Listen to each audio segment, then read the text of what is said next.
Hola, ¿qué tal? Vamos a iniciar este video de esta clase de mecánica estadística y pues bueno, vamos a comenzar con una parte introductoria de mecánica estadística.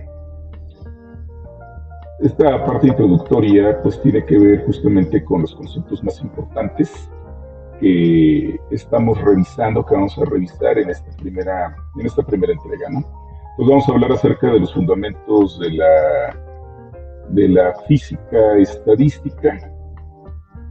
Al mismo tiempo vamos a platicar también eh, sobre algunos aspectos de la física estadística del equilibrio. Vamos a hablar sobre la probabilidad termodinámica y finalmente hablaremos acerca de los macroestados y de la relación que tienen con la termodinámica, ¿no? Entonces, bien, pues vamos a comenzar con esta parte introductoria. Las propiedades microscópicas de las partículas pueden ser aquellas propiedades que son materiales o que pueden ser no materiales. Por ejemplo, materiales podemos pensar en el caso de la masa, podemos pensar en el caso de la carga atómica, fuerzas de interacción. Sabemos que dentro del átomo existen dos fuerzas de interacción que son las fuerzas nucleares. La fuerza nuclear débil, la fuerza nuclear fuerte se encuentran en el núcleo del átomo.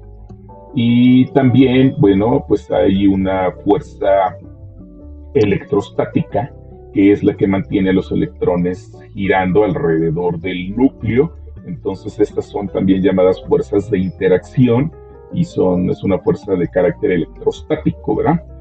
Entonces estas fuerzas que están en el núcleo, las fuerzas nucleares, son fuerzas de muy corto alcance. La fuerza electrostática, que se encuentra más lejos de alguna manera, a distancias más lejanas del centro del núcleo, son fuerzas de largo alcance. Y además existe, pues, en algunos casos de interacción precisamente entre las moléculas, ¿no? Y entonces por eso nosotros hablamos de un potencial de interacción. Este potencial de interacción me permite el conocimiento, me permite saber la manera en la que una partícula interactúa con otra partícula, ya no a un nivel intermolecular, esto que estamos nosotros hablando aquí. Hablaríamos de las formas intermoleculares, sino ya hablamos de la interacción intermolecular, es decir, entre moléculas, ¿verdad? Además, para los casos más simples, nosotros entendemos que en esos casos más simples, las moléculas las podemos ver como bolas de billar, como lo que se conoce como las esferas duras. Por otro lado, hay sistemas que tienen distintas geometrías y estas geometrías entonces pues hacen que la interacción entre moléculas sea un poco más complicada, ¿verdad? Porque hay que considerar los ángulos en los cuales la interacción entre las moléculas se puede dar, ¿no? Cuando tenemos dos pelotitas, la interacción, pues no importa cómo estén las pelotitas, entonces la interacción siempre es la misma. Pero cuando tenemos estructuras, entonces ya la estructura no es lo mismo interactuar así que interactuar así o interactuar así. Entonces estos cambios en la geometría molecular, pues entonces nos permiten que existan distintas o distintos tipos de fenómenos que se pueden dar, ¿verdad?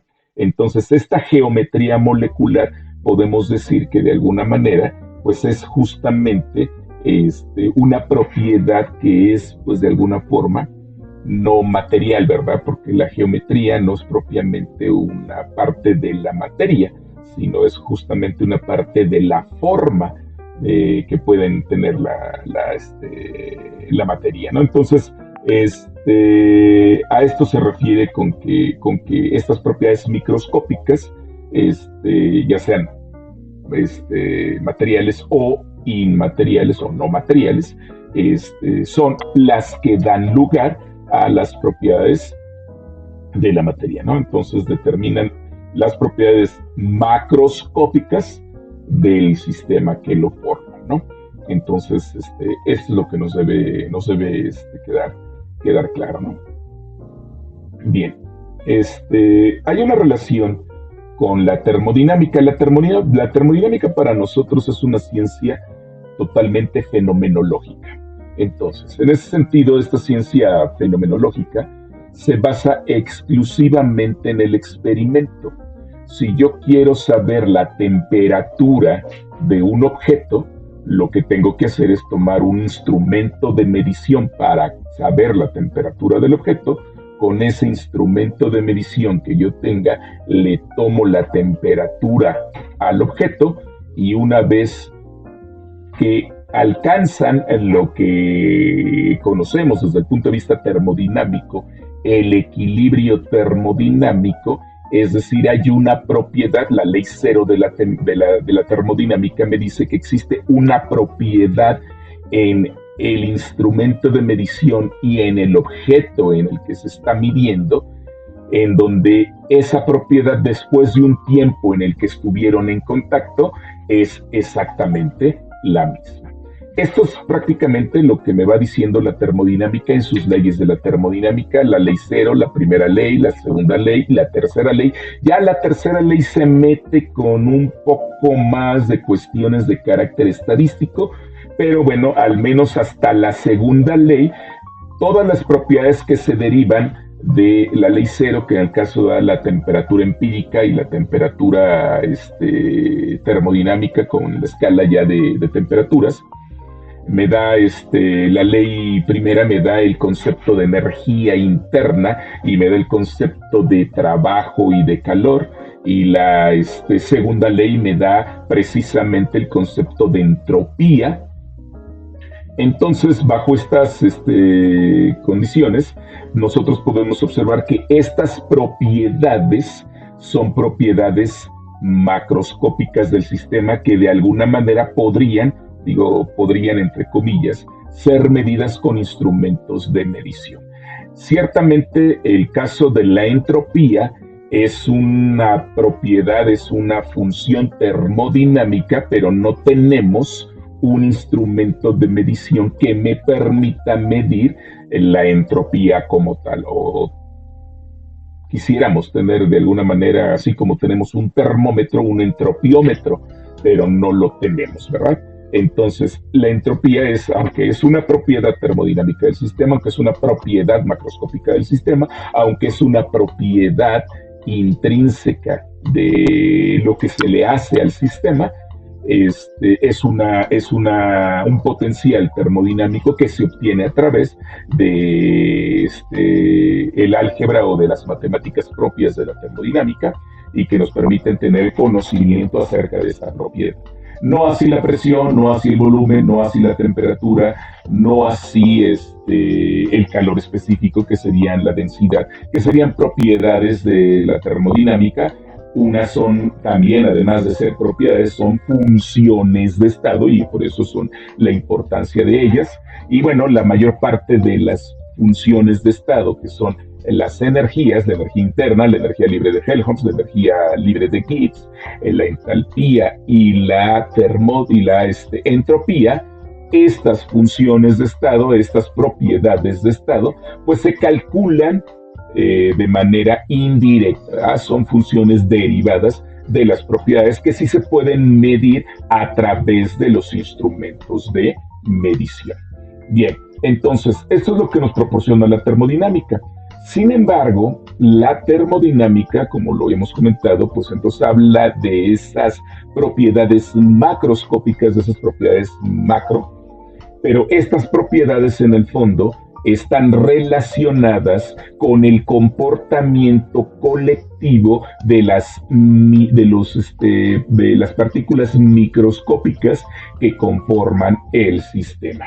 Entonces, lo que pretende la física estadística, ¿sí?, en el fondo es proporcionar el valor de las propiedades macroscópicas del sistema termodinámico pero lo quiere hacer ya no a partir de la fenomenología, es decir, de la medición directa de esas propiedades termodinámicas, sino lo quiere hacer a través de precisamente el conocimiento de las propiedades microscópicas del sistema.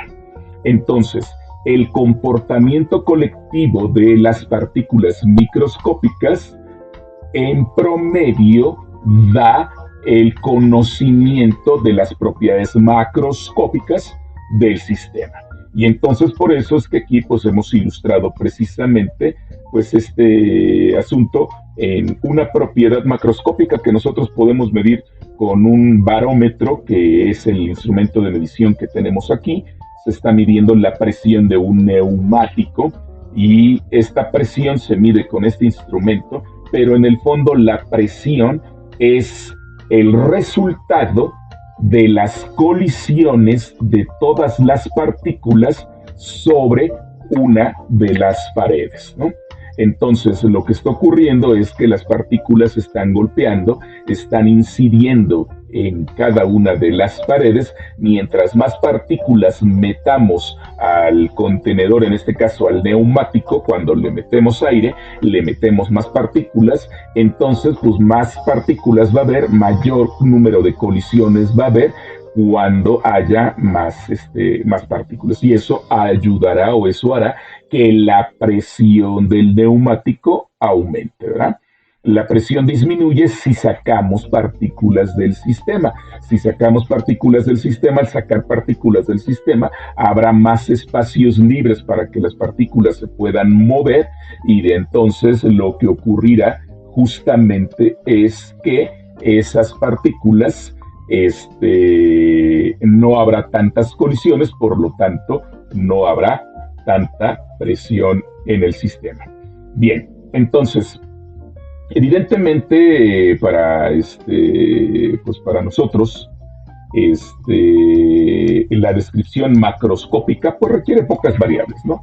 Necesitamos conocer a lo mejor la densidad, que en el fondo, pues bueno, estamos hablando del número de partículas por unidad de volumen. Necesitaríamos hablar pues del volumen del contenedor que contiene tal vez a las partículas del gas, y con estas pocas variables y la temperatura podemos describir pues todas los demás potenciales termodinámicos. Entonces, de alguna manera, pues tenemos conocimiento pues pequeño, intrínseco de las propiedades macroscópicas, ¿verdad? Sin embargo, fíjense aquí, la descripción microscópica de un sistema requiere detallar el estado de cada partícula, ¿sí?